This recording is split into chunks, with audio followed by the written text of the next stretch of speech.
Finally mutton sambar ಯಾವ ಥರ ಇರುತ್ತೆ ಅಂತ ನೋಡಿ ಹೇಳ್ತೀನಿ. ವಾಶ್ ಮಾಡ್ಕೊಳ್ಳೋಣ.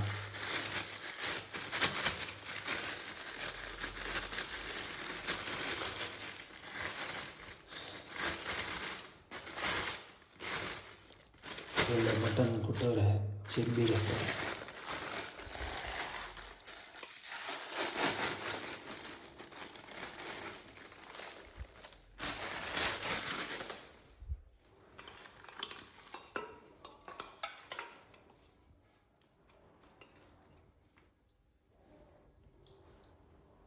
ವಾಷಿಂಗ್ ಎಲ್ಲ ಆಯಿತು, ತೊಳ್ಕೊಂಡಿದ್ದು ನೀಟಾಗಿ. ನಾನು ಹುರ್ಕೊತಾ ಇದ್ದೀನಿ. ಈರುಳ್ಳಿ ಎಣ್ಣೆ ಕಮ್ಮಿ ಹಾಕಿದ್ದೀನಿ, ಯಾಕಂದರೆ ಸ್ವಲ್ಪ ಕೊಬ್ಬು ಐತೆ ಇದರಲ್ಲಿ. 2 ನಿಮಿಷ ಹುರ್ಕೊಂಡು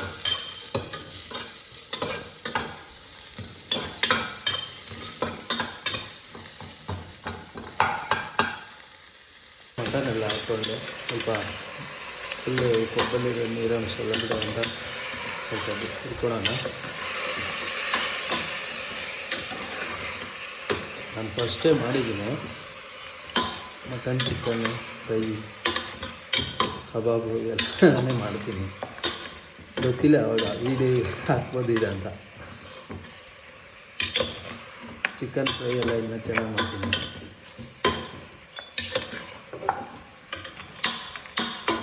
ಸ್ವಲ್ಪ ಡ್ರೈ ಆಗೋದು ಇದು ಮಾಡೋಣ. ಮಟನಲ್ಲಿ ನೀರು ಬಿಡಬೇಕು, ಆವಾಗ ಟೇಸ್ಟ್ ಸಿಕ್ಕೋದು. ರೆಡಿ ಆಗೋಷ್ಟರಲ್ಲಿ ಮಸಾಲೆ ರೆಡಿ ಮಾಡಿಕೊಂಬಿಡೋಣ. ರೆಡಿ ಮಸಾಲ ಹಾಕ್ಬಿಡ. ಮಸಾಲೆ ಹಾಕಿದ್ದಾಯಿತು. ಒಂದು 3ರಿಂದ 4 ವಿಜಿಲ್ ಬಿಟ್ಬಿಡೋಣ.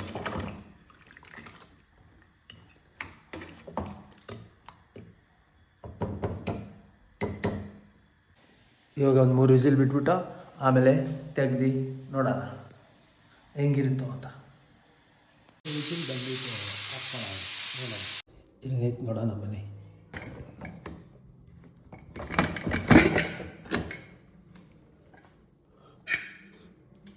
ಸ್ಮೆಲ್ಲು ಚೆನ್ನಾಗಿ ಬಂದಿದೆ ಐತೆ.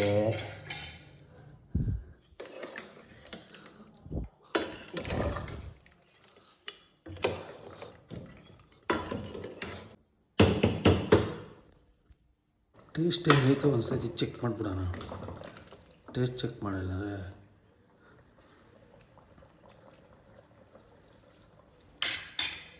ಚೆನ್ನಾಗೈತೆ ಸೂಪರ್ ಆಗೈತೆ. ರೆಡಿ ಆಯಿತು, ಕೆಳಗೆ ಇಳಿಸ್ಬಿಡೋಣ. Ready mutton sambar, Sunday special dosa, mutton sambar. ದೋಸೆನೂ ರೆಡಿ ಮಾಡ್ತಾಯಿದ್ದೀನಿ friends. Video finally mutton sambar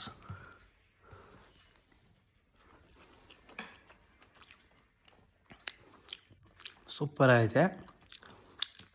ದೋಸೆಗೂ mutton sambar ultimate.